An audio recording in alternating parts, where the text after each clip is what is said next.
तांग झान अपने दांत पीसते हुए अपनी बात जारी रखता है। वो घोषणा करता है कि लूसीफर, जो पाप के राजाओं में सबसे मजबूत है, उनकी सबसे बड़ी बाधा है। उसे हराने से यह साबित हो जाएगा कि वे बाकी राजाओं को भी संभाल सकते हैं। उसका संकल्प संक्रामक सा लगता है, हालांकि उसकी योजना जितनी साहसी है उतनी ही जोखिम भरी भी। वो अपना ध्यान एंटी साइन वेपन्स की ओर लगाता है और उस रहस्यमयी व्यक्ति का उल्लेख करता है जिसके पास उनमें से 2 हथियार हैं।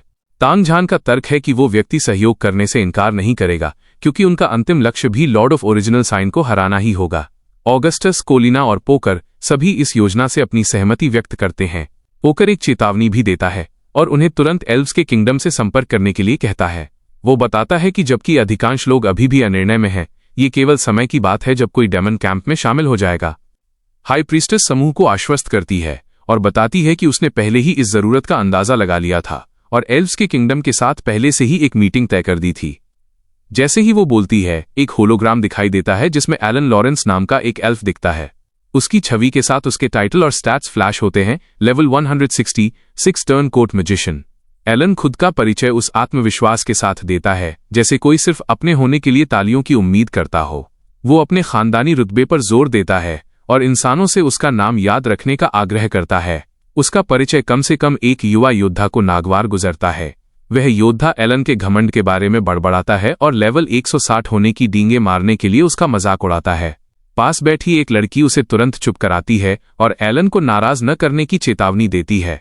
वो एल्व्स के किंगडम में लॉरेंस परिवार की शक्तिशाली स्थिति के बारे में फुसफुसाती है और कहती है कि उनसे पंगा लेना बहुत बुरा विचार होगा। हाई प्रीस्टेस औपचारिकता के साथ एलन का अभिवादन करती है, उसकी स्थिति को स्वीकार करती है और एल्व्स को उनकी त्वरित प्रतिक्रिया के लिए धन्यवाद देती है। वो मदद की उनकी प्रार्थना पर रानी की राय पूछती है।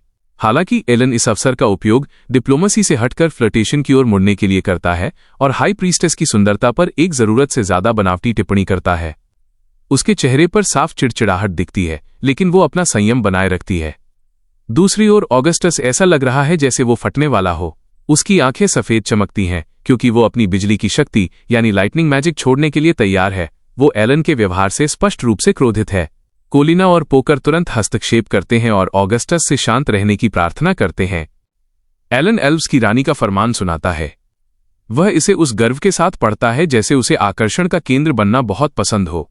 एल्व्स मानवता को लॉर्ड ऑफ ओरिजिनल साइन को मारने में सहायता करने के लिए सहमत हैं, लेकिन कई शर्तें जोड़ते हैं। पहली, मनुष्यों को ड्रैगन स्पिरिट सीक्रेट रेल्म यानी ड्रैगन स्पिरिट सीक्रेट रेल्म में प्रवेश करने से प्रतिबंधित किया गया है। दूसरी, उन्हें लापता एल्फ राजकुमारी लिलिथ को ढूंढकर एल्फ किंगडम को वापस करना होगा। तीसरी, जॉब चेंज टेम्पल को रेड मून क्रिस्टल कोर का 60% हिस्सा एल्फ टेम्पल को देना होगा। पूरा कमरा अविश्वास से भर जाता है। मेज पर इकट्ठा योद्धाओं के बीच फुसफुसाहट और शिकायतें फैल जाती हैं। कई लोग इन शर्तों को अपमानजनक मानते हैं।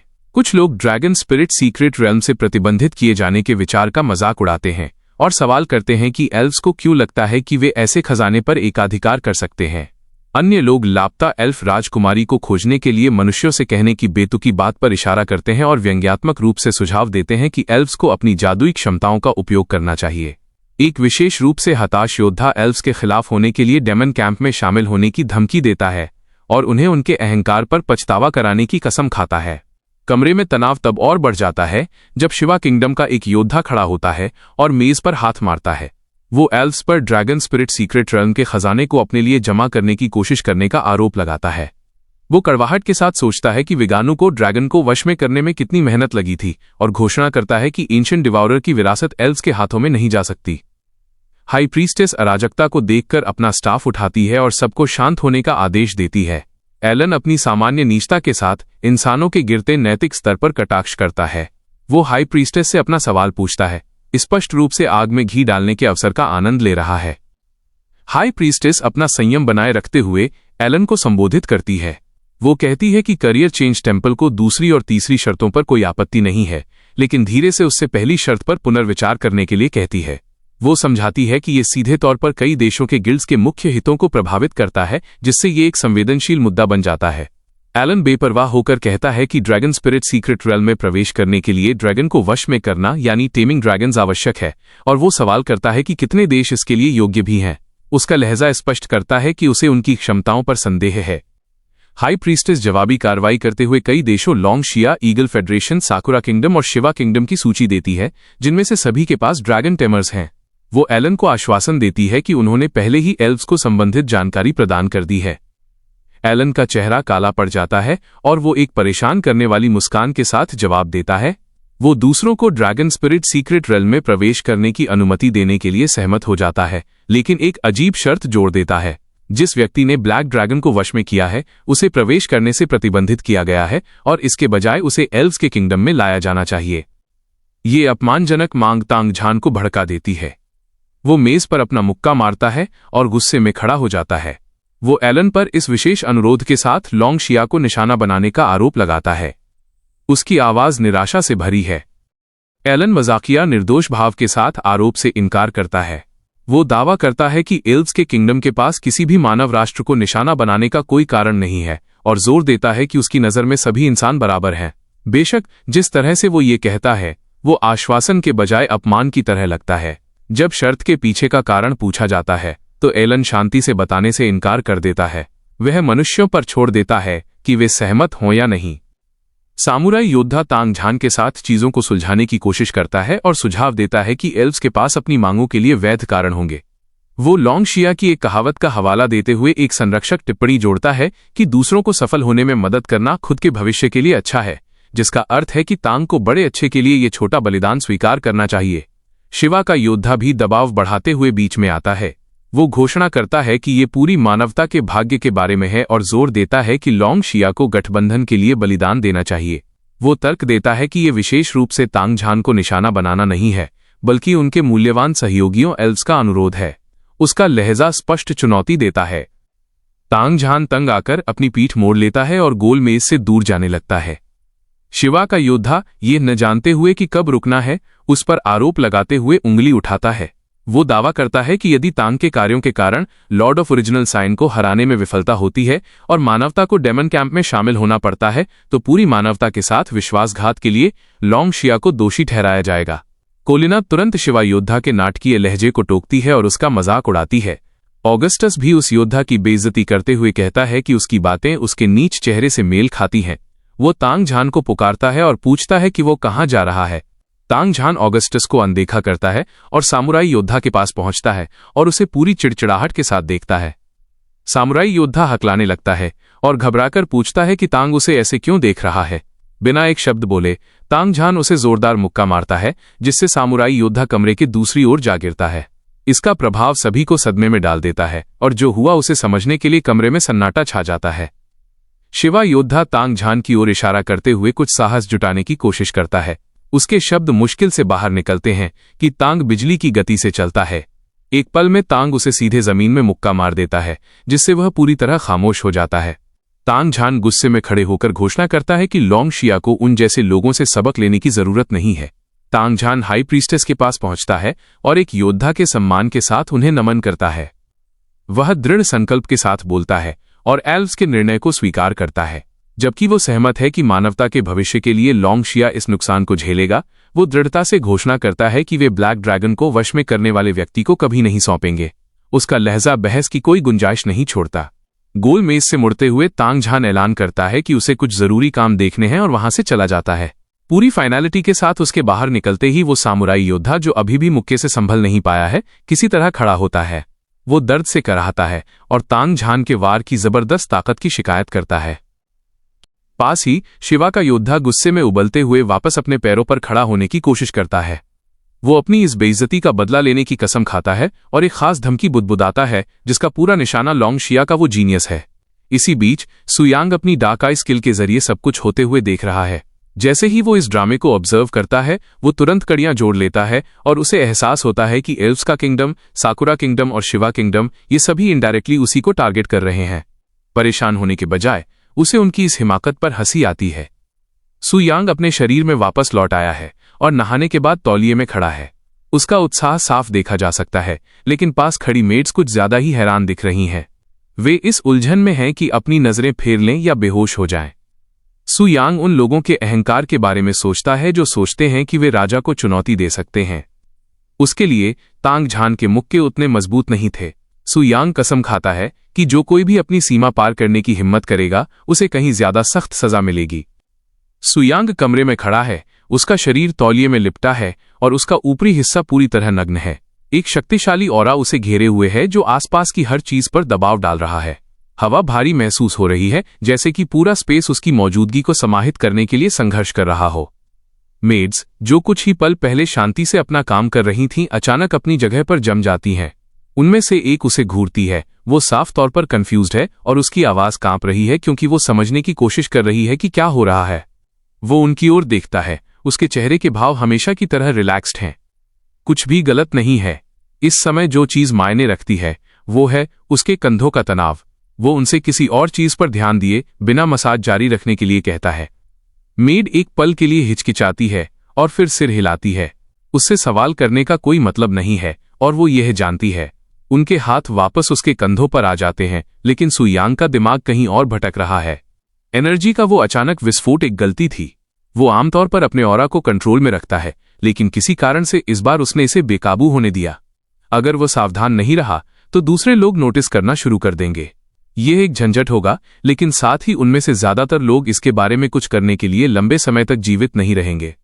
वो सोफे पर पीछे झुक जाता है और मेड्स को काम करने देता है, लेकिन उसके विचार अभी भी अस्थिर हैं। साकुरा और शिवा किंगडम्स की दुश्मनी समझ में आती है। उनका अहंकार और खुद को साबित करने की लगातार जरूरत उन्हें हमेशा मूर्खतापूर्ण फैसलों की ओर ले जाती है। लेकिन एल्व्स का किंगडम उनकी हरकतें अजीब लगती हैं। उसका दिमाग संभावनाओं पर काम करता है। अगर वे लिलिथ के बारे में जानते तो वे इस तरह से नहीं चल रहे होते। शायद वे एक कैर का बदला लेने की कोशिश कर रहे हैं। वो आइडिया कमजोर लगता है। किसी को भी ब्लैक ड्रैगन के साथ उसके कनेक्शन के बारे में नहीं पता होना चाहिए। जिस चीज को वे मुश्किल से समझते हैं उस पर दुश्मनी पालना बेवकूफी होगी। हालांकि अपने दुश्मनों से समझदारी की उम्मीद करना शायद कुछ ज्यादा ही मांगना होगा। सवाल बढ़ते जा रहे हैं, लेकिन एक बात साफ हो जाती है। उसे जवाब चाहिए। लिलिथ ही अकेली है जो सच जान सकती है और वो उससे सीधे पूछने का फैसला करता है। बाद में वो लिलिथ के कमरे में जाता है और मामला उठाता है। लिलिथ सुनने के बाद अपना सिर हिलाती है और इस विचार को पूरी तरह से खारिज कर देती है। एल्व्स को किसी कैर का बदला लेने में कोई दिलचस्पी नहीं है। वास्तव में उसकी मौत उनके लिए किसी और चीज से ज्यादा एक राहत थी। सुयांग लिलिथ के बिस्तर के सामने फर्श पर बैठा है। उसकी उत्सुकता बढ़ जाती है और वो उससे स्पष्टीकरण मांगता है। लिलिथ हिचकिचाती नहीं है। वो दो टूक बोलती है और साफ कर देती है कि एल्व्स एक एकजुट ताकत होने से कोसों दूर हैं। सतह पर वे विनम्र और शालीन व्यवहार करते हैं, लेकिन उसके नीचे वे साजिशों और सत्ता के संघर्षों से भरे हुए हैं। उसके शब्द एक ऐसे किंगडम की तस्वीर पेश करते हैं जो धोखे पर फलता फूलता है, जहां हर मुस्कान के पीछे एक खंजर छिपा होता है। सुयांग महल की साजिशों यानी पैलेस इंट्रीग के बारे में एक टिप्पणी करता है। लिलिथ तुरंत रिएक्ट करती है। उसका चेहरा एक ऐसे भाव में बदल जाता है जिसे बयां करना मुश्किल है। उलझन, चिड़चिड़ाहट और हल्की घृणा के बीच का कुछ। सुयांग के विचार दौड़ते रहते हैं। अगर यह स्थिति किसी कैर से संबंधित नहीं है तो एकमात्र संभावित जवाब खुद ब्लैक ड्रैगन ही है। नहीं, सिर्फ कोई भी ब्लैक ड्रैगन नहीं। वे किसी बहुत बड़ी चीज के पीछे हैं। एंशिएंट डिवाउरर। सदियों से एल्व्स एंशिएंट डिवाउरर के डर में जी रहे हैं। एक ऐसी राक्षसी ताकत जिसने कभी उन पर एक लंबी और भयानक छाया डाली थी। इस गहरी जड़ें जमा चुके डर ने एक स्वाभाविक दुश्मनी का रूप ले लिया है। उनके लिए कोई भी ब्लैक ड्रैगन एक खतरा है, कुछ ऐसा जिसका अस्तित्व कभी होना ही नहीं चाहिए। सब कुछ समझ में आने लगता है। उनकी अत्यधिक मांगे, कंट्रोल के लिए उनकी बेताब जरूरत, ये सब ड्रैगन स्पिरिट सीक्रेट रेल्म से जुड़ता है। वो जगह एंशिएंट डिवाउरर और उस गुमनाम हीरो, नेमलेस हीरो, दोनों की विरासत को समेटे हुए है। एल्व्स, जो हमेशा की तरह शकी हैं, ये पक्का करना चाहते हैं कि कोई और उस पर हाथ ना मार सके। किसी बाहरी व्यक्ति को उस क्षेत्र को एक्सप्लोर करने देना आखिरी चीज है जो वे चाहते हैं। और जिसने ब्लैक ड्रैगन को वश में किया है, उस सुयांग को वे अपनी आंखों में सबसे बड़ी बाधा मानते हैं। लेकिन उनकी हरकतें कुछ और भी उजागर करती हैं। पहले वे किसी और को उस क्षेत्र के पास जाने देने से इनकार करते हैं, लेकिन फिर वे अचानक अपना रुख बदल लेते हैं। इसका केवल एक ही मतलब हो सकता है। उन्हें भरोसा है कि वे चाहे जो हो जाए विरासत हासिल कर ही लेंगे। सुयांग के चेहरे पर धीरे धीरे एक मुस्कान फैल जाती है। उन्हें कॉन्फिडेंट रहने दो। उन्हें विश्वास करने दो कि सब कुछ उनके कंट्रोल में है। दुर्भाग्य से उनके लिए चीजें वैसी नहीं होंगी जैसी वे उम्मीद कर रहे हैं। सुयांग लिलिथ को बताता है कि एल्व्स ने तय किया है कि वे उसे वापस ले जाना चाहते हैं। ये सुनते ही उसका सिर इतनी तेजी से हिलता है कि लगता है कि वो उसके कंधों से उड़ जाएगा। वहां कोई हिचकिचाहट नहीं है, कोई दूसरा विचार नहीं है, बस पूरी तरह से इनकार है। वो पूरी तरह से मना कर देती है और साफ कर देती है कि उसका उस जगह पर वापस जाने का कोई इरादा नहीं है। उसके भाव बदलते हैं और उसकी आंखों में आंसू आ जाते हैं। वो सुयांग की ओर उंगली उठाती है। उसकी आवाज घबराहट और हताशा से भरी है। वो उसे उसके वादे की याद दिलाती है और जोर देती है कि वो अब अपनी बात से पीछे नहीं हट सकता। एल्विन रॉयल फैमिली में वापस जाने का विचार एक बुरा सपना है जिसका वो फिर कभी सामना नहीं करना चाहती। सुयांग उसे शांत करने के लिए हाथ हिलाता है। इस ड्रामे की कोई जरूरत नहीं है। वो उसे आश्वासन देता है कि उसका उसे भेजने का कोई इरादा नहीं है, लेकिन उसका रिएक्शन इतना बढ़ा चढ़ाकर है कि उसे खुद विलन जैसा महसूस होने लगता है। वो अपना हाथ उसके हाथ पर रखता है और उसकी सोच गहरी हो जाती है। ये राजकुमारी जो रॉयल कर्स का बोझ ढो रही है, कोई ऐसी नहीं है जिसे एल्विन रॉयल फैमिली दया की वजह से ढूंढ रही हो। उनके इरादे नेक नहीं हो सकते, और भले ही इसमें उसका कोई निजी हित न हो, उसका ज़मीर उसे कभी भी उन साजिशकर्ता रईसों को सौंपने की इजाज़त नहीं देगा। लेकिन स्थिति सरल होने से कोसों दूर है। जब उसने ब्लैक ड्रैगन को वश में किया था, तब लिलिथ ने भीड़ के सामने अपना चेहरा पहले ही दिखा दिया था। अगर एल्विन रॉयल फैमिली उसकी छवि फैलाने का फैसला करती है, तो कोई न कोई उसे देर सबेर पहचान ही लेगा। उसे ऐसा होने से पहले कोई समाधान ढूंढना होगा। या तो उसे सुरक्षित रूप से कहीं सेटल करने का तरीका खोजना होगा, या आने वाली स्थिति से निपटने के लिए जवाबी कार्रवाई, काउंटर मेजर्स तैयार करनी होगी। इससे पहले कि वो कुछ और सोच पाता, उसकी स्क्रीन पर अचानक एक नोटिफिकेशन दिखाई देता है। ये तांग झान का मैसेज है। सुयांग के चेहरे पर हैरानी की एक लहर दौड़ती है, लेकिन वो जल्द ही अपना संयम वापस पा लेता है। उस मामले से निपटने से पहले कुछ और जरूरी है। उसे यह पक्का करना होगा कि यहां उसकी परफॉर्मेंस फ्लॉलेस हो। करीब 1 घंटे बाद सुयांग अपने विला का मुख्य द्वार खोलता है। बाहर तांग झान खड़ा है।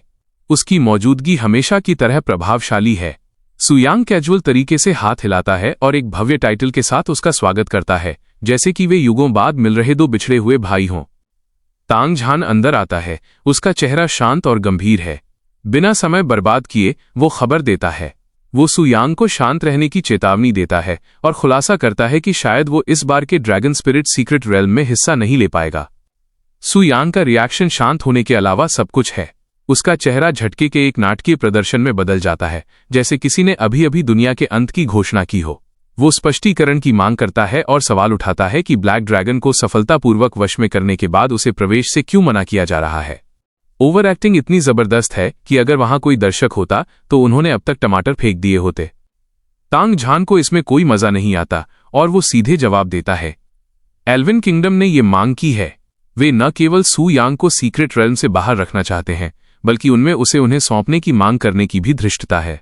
सुयांग की ओवर एक्टिंग जारी रहती है और वो अविश्वास में हाँफता है, जैसे किसी ने उस पर उस जुर्म का इल्जाम लगाया हो जो उसने किया ही नहीं। वो सवाल वापस तांग झान पर उछाल देता है कि क्या वे वाकई ऐसी बकवास पर सहमत हो गए हैं। तांग झान दृढ़ता से जवाब देता है। भले ही एबिस की जीत एक गतिरोध स्टेलमेट पर पहुंच गई है और बड़े अच्छे के लिए समझौते किए जाने चाहिए, लेकिन क्या स्वीकार किया जा सकता है, इसकी भी सीमाएं हैं। सुयांग को सौंपने का तो सवाल ही नहीं उठता। न तो तांग झान और न ही उसका वतन इसे कभी होने देगा। भले ही सुयांग को पहले से ही इस नतीजे की उम्मीद थी, फिर भी तांग झान की बातें सुनकर उसकी भावनाएं जाग उठती हैं। उसे बहुत अच्छा महसूस होता है, जैसे वो किसी नाटकीय युद्ध फिल्म का आखिरी दृश्य देख रहा हो, जहां जनरल अंत तक अपनी वफादारी का ऐलान करता है। पल की गरिमा बनाए रखने के लिए वो तांग झान के सामने पूरी तरह से टूटे हुए दिल के भाव के साथ खड़ा हो जाता है, जैसे कि दुनिया ने उसे धोखा दिया हो। तांग झान, जिसके पास जाहिर तौर पर इस बकवास के लिए समय नहीं है, बस उसके कंधे को थपथपाता है और उसे आश्वस्त करता है। हालांकि वो ड्रैगन स्पिरिट सीक्रेट रेल्म में प्रवेश नहीं कर सकता, लेकिन देश ये पक्का करेगा कि उसे उचित मुआवजा कॉम्पेंसेशन मिले। लोंगशिया अपने जीनियस को अकेला नहीं छोड़ता। सुयांग एक भरोसेमंद जवाब देता है, ये दिखावा करते हुए कि वो मान गया है। इसी के साथ तांग झान मुड़ता है और दूर जाने लगता है। गायब होने से पहले सुयांग उसे पुकारता है और अपना ख्याल रखने के लिए कहता है। रोशनी की एक चमक के साथ तांग झान ओझल हो जाता है। जैसे ही वो चला जाता है, सुयांग की एक्टिंग पूरी तरह खत्म हो जाती है। उसके चेहरे पर एक चौड़ी मुस्कान फैल जाती है। उसका उत्साह मुश्किल से सिमट रहा है। वह अपने मन में समय गिनता है। कल ड्रैगन स्पिरिट सीक्रेट रेल्म का खुलना तय है। उसके विचार साकुरा और शिवा किंगडम्स के तथाकथित 9वीं रैंक के ताकतवर लोगों पावर हाउसेस की ओर मुड़ जाते हैं। वो सोचता है कि क्या वे उस सरप्राइज के लिए तैयार हैं जो उसने उनके लिए रखा है। अगर वे सोचते हैं कि ये योजना के अनुसार चलेगा, तो उन्हें बहुत बुरा झटका लगने वाला है। साकुरा देश में टुमोरो परिवार के भव्य विला के अंदर एक विशाल लाल ड्रैगन बड़े बगीचे के बीच में आराम कर रहा है। उसका विशाल शरीर जमीन पर फैला हुआ है, पूरी तरह से बेफिक्र होकर वो एक आलसी जानवर की तरह झपकी ले रहा है जिसे कोई चिंता नहीं है। ड्रैगन के ऊपर एक छोटी आकृति बैठी है। उसका मूड बिल्कुल भी शांत नहीं है। साकुरा देश की छोटी लेडी मुंह फुलाए बैठी है, उसके हाथ बंधे हैं और वो साफ तौर पर नाखुश है। वो अपनी निराशा जाहिर करती है और शिकायत करती है कि उसने ब्लैक ड्रैगन को वश में करने वाले लड़के के साथ और बातचीत करने की उम्मीद की थी, लेकिन खबर मिली कि वो आने वाले सीक्रेट रेल्म इवेंट में हिस्सा नहीं ले रहा है। उसके लिए यह एक खोया हुआ मौका है जो उसे बहुत निराशाजनक लगता है। लाल ड्रैगन अभी भी आराम करते हुए अपनी भाषा में जवाब देता है। उसके लहजे में कोई पछतावा नहीं है, बल्कि वो राहत में लग रहा है। उस पागल से लड़ने का विचार उसे बिल्कुल भी नहीं भाता। उसे किसी ऐसे व्यक्ति से निपटने में कोई दिलचस्पी नहीं है जो ब्लैक ड्रैगन को इस तरह वश में करता है जैसे वो कोई कैजुअल हॉबी हो। इसी बीच शिवा देश में एक अलग ही नजारा है। एक विशाल ऊंची मूर्ति के सामने लाल चोगा पहने एक युवक जमीन पर ध्यान की मुद्रा में बैठा है। उसका नाम वेणु है और उसके बगल में उसके चाचा खड़े हैं। अताल अधिकार के साथ बोलता है और आने वाली घटना के महत्व पर जोर देता है। यह सीक्रेट रेल्म न केवल वेणु के लिए एक अवसर है, बल्कि ये पूरे शिवा देश के लिए एक अवसर है। वो वेणु को उनके गुप्त हथियार पत्थर की पट्टिका स्टोन टैबलेट की याद दिलाता है जो दूसरे लोगों के ड्रैगन को दबा सकती है। अगर चीजें योजना के अनुसार नहीं चलती हैं तो हमेशा एक आसान समाधान होता है, कंपटीशन को पूरी तरह खत्म कर दो। वेणु सुनता है, उसके होंठ एक हल्की मुस्कान में मुड़ जाते हैं। उसका उत्साह साफ है। मजबूत विरोधियों से लड़ने का विचार उसे रोमांचित करता है, लेकिन ब्लैक ड्रैगन को वश में करने वाले लड़के का सामना करने का विचार उसे और भी रोमांचित करता है। उस मुकाबले की कल्पना करने में एक अलग ही रोमांच है। अगला दिन आता है और माहौल में एक अजीब सी बिजली दौड़ रही है। सीक्रेट रेल्म में प्रवेश करने के लिए चुने गए हर ड्रैगन टैमर अपने ड्रैगन के साथ गर्व से खड़े हैं। हवा में उत्साह की एक गहरी लहर है। ड्रैगन स्पिरिट सीक्रेट रेल्म का पोर्टल खुलने ही वाला है और वहां मौजूद लोग जानते हैं कि अंदर जो कुछ भी होगा वो उनके भविष्य को हमेशा के लिए बदल सकता है। तभी एक और समूह आता है। वह तुरंत सबका ध्यान खींच लेता है। एल्व्स अपनी एंट्री करते हैं। उनकी मौजूदगी इंसानी प्रतिभागियों के बीच हलचल पैदा कर देती है। भीड़ में जंगल की आग की तरह फुसफुसाहट फैल जाती है। कुछ लोग अविश्वास में बुदबुदाते हैं। एल्विन ड्रैगन नाइट्स वास्तव में आए हैं, और सिर्फ कुछ ही नहीं, वहां कुल 6 नाइट्स हैं। उनका लाइनअप वाकई खौफनाक है। एक ऐसी ताकत जो लगभग नाइंसाफी जैसी लगती है। अपनी शालीन शक्ल के बावजूद ये एल्व्स मासूम तो बिल्कुल नहीं है। इंसानों के बीच बेचैनी बढ़ती जा रही है। उनकी इंस्टिंक्ट्स उन्हें चेतावनी दे रही हैं कि ये कंपटीशन उम्मीद से कहीं ज्यादा खतरनाक होने वाला है। भीड़ के काफी ऊपर एक नीला ड्रैगन आसमान में उड़ रहा है, जिस पर एल्फ किंगडम का तीसरा राजकुमार एरिक सवार है। उसका लेवल 220 है, एक 7 टर्न फेरी ड्रैगन नाइट। उसकी पैनी नजरें नीचे युद्ध क्षेत्र को स्कैन कर रही हैं और वो इंसानों के बीच नए ड्रैगन टेमर्स को नोटिस करता है। ये डेवलपमेंट उसकी उम्मीदों से थोड़ा बाहर है। इंसानी ड्रैगन नाइट्स की संख्या उम्मीद से कहीं ज्यादा तेजी से बढ़ी है। एक सफेद ड्रैगन के सिर पर बैठा दूसरा एल्फ एलन इस बात को नजरअंदाज कर देता है। उसे इस बात की कोई परवाह नहीं है कि इन इंसानों ने ड्रैगन को वश में कैसे किया। उसके लिए इससे कोई फर्क नहीं पड़ता। एक बार ड्रैगन स्पिरिट सीक्रेट रेल्म का इवेंट खत्म हो जाए तो चिंता करने के लिए कोई भी इंसानी ड्रैगन नाइट नहीं बचेगा। एरिक एलन की तरह जल्दबाजी में नहीं है। वह एलन को धैर्य रखने की याद दिलाता है। एक बार जब एल्व्स इंसानी दुनिया को जीत लेंगे तो लॉरेंस परिवार को विशाल क्षेत्रों से नवाजा जाएगा। वो कहता है कि इंसान जानवरों की तरह तेजी से पैदा होते हैं और उनके मनोरंजन के लिए महिलाओं की कोई कमी नहीं होगी। वे दोनों ऊपर उड़ते रहते हैं और उनकी मौजूदगी नीचे वालों पर एक साया डालती है। उनके नीचे खड़ी कोलिना गंभीर भाव से देख रही है। उसके बगल में साकुरा देश की लाल बालों वाली महिला और अपने लाल ड्रैगन पर बैठी हरी आंखों वाली युवा महिला ऊपर मौजूद एल्व्स को नोटिस करती हैं। एरिक उन्हें देखकर जोर से मुस्कुराता है। उसकी उत्तेजना बढ़ जाती है। वह घमंड से भरी हंसी के साथ एक भद्दी टिप्पणी करता है। लाल बालों वाली महिला की भौहें तन जाती हैं। एल्व्स के बारे में उसकी पुरानी अच्छी राय अब टूटने लगी है। उसके बगल में मौजूद युवती भी असहज दिख रही है। उसकी इंस्टिंक्ट्स उसे इन एल्व्स से जितना हो सके दूर रहने के लिए कह रही हैं। युवती के पीछे खड़ा सामुराई योद्धा उसकी घबराहट को महसूस करता है और उसे शांत रहने के लिए कहता है ताकि डर उस पर हावी न हो जाए। उनके बगल में खड़ी कोलिना स्थिर आवाज में बात करती है और उन्हें याद दिलाती है कि जीवित रहना सबसे महत्वपूर्ण है। वे चाहे कितने भी मजबूत क्यों न हों, उन्हें अनावश्यक जोखिम नहीं लेना चाहिए। इसी बीच युद्ध क्षेत्र के एक दूसरे हिस्से में एक रहस्यमयी डार्क सर्कल दिखाई देता है जिससे ऊर्जा निकल रही है। विगु बढ़ती भीड़ को देखता है और नोट करता है कि एल्फ किंगडम डार्क सर्कल के अंदर से इतने सारे लोगों को लाकर काफी दिखावा कर रहा है। उसके चाचा अताल जवाब देते हैं कि एल्व्स सिर्फ दिखावा नहीं कर रहे हैं, वे सावधान हैं। वे जानते हैं कि तांग झान का कोई भरोसा नहीं है और हमेशा संभावना रहती है कि वो अपना मन बदल ले। अपने हरे ड्रैगन पर बैठा वेणु खुद को तैयार करता है। समय आ गया है। एक मुस्कान के साथ वो घोषणा करता है कि वो अंदर जा रहा है। अताल गर्व से भरी आवाज में उसे अच्छा करने के लिए कहता है, ये उनका पल है। शिवा किंगडम सबको अपनी असली ताकत दिखाएगा। अपने ड्रैगन के ऊपर उड़ते हुए एलन उस युवती के करीब आता है। उसके चेहरे पर वही पुरानी नीचता है। वो उसकी ओर कुछ शब्द फेंकता है, शायद यह सोचकर कि वह बहुत आकर्षक या महत्वपूर्ण लग रहा है। हालांकि युवती बिल्कुल भी इंप्रेस नहीं होती। उसका चेहरा शुद्ध चिड़चिड़ाहट में बदल जाता है, जैसे उसे उस हर फैसले पर पछतावा हो रहा हो जिसकी वजह से वो इस पल यहां खड़ी है। नीचे डार्क मैजिक सर्कल अभी भी धड़क रहा है। उसके भीतर से अताल सब कुछ होते हुए देखता है। उसका दिमाग लालच और उत्साह से भरा है। एल्फ किंगडम के 6 नए ड्रैगन नाइट्स एक अनपेक्षित बोनस है जिसके बारे में उसने कभी योजना नहीं बनाई थी, लेकिन वह खुशी खुशी इसका फायदा उठाएगा। उसके मन में वे खुद को सीक्रेट रेल्म के अंदर अजेय यानी इनविंसिबल मानते होंगे। वे ये नहीं जानते कि उसके पास एक स्टोन टैबलेट है जो ड्रैगन को अधीन होने के लिए मजबूर कर देता है। उसका दिमाग हिसाब लगाने लगता है। अगर सब कुछ योजना के अनुसार रहा तो उन्हें खत्म करने से उन्हें कुल 8 ड्रैगन मिल जाएंगे। यह विचार ही उसके खून में उत्साह भर देता है। यह मौका बहुत परफेक्ट और शानदार है। उसकी शैतानी हंसी पूरे क्षेत्र में गूंजती है। लेकिन इससे पहले कि वो अपनी कल्पनाओं में खो जाए, हकीकत उसे जोर का झटका देती है। ऊपर से एक विशाल बिजली की शॉक वेव टकराती है जो उसे और आसपास के एल्फ गार्ड्स को चीर देती है। उसके शरीर में दर्द की लहर दौड़ जाती है और वो मुश्किल से अपनी जान बचा पाता है। उसकी दृष्टि धुंधली हो जाती है और वह खुद को ऊपर देखने के लिए मजबूर करता है। हाथ में स्टाफ लिए शुद्ध जादुई विनाश फैलाता हुआ ऑगस्टस वहां खड़ा है। अताल अभी भी सांस लेने के लिए संघर्ष करते हुए अविश्वास में चिल्लाता है। एक फॉरबिडन स्पेल छोड़ दिया गया है और अराजकता में एल्फ योद्धा मारे गए हैं।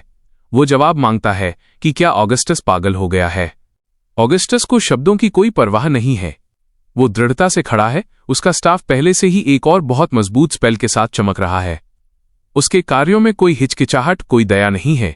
जवाब देने के बजाय वो बस एक बार फिर अपना स्टाफ उठाता है और एक और विनाशकारी विस्फोट करता है जो अताल को अपनी चपेट में ले लेता है। इस सारी अराजकता के ऊपर महान ब्लैक ड्रैगन आसमान में उड़ रहा है, जिसकी उपस्थिति युद्ध क्षेत्र पर एक विशाल साया डालती है। उसकी पीठ पर आराम से बैठा सुयांग सब कुछ मजे के साथ देख रहा है। उसकी आंखें उसकी हथेली में तैरती जादुई छवि पर टिकी हैं जिसमें ऑगस्टस अताल पर कहर बरपा रहा है। वह इस नज़ारे की सराहना किए बिना नहीं रह पाता।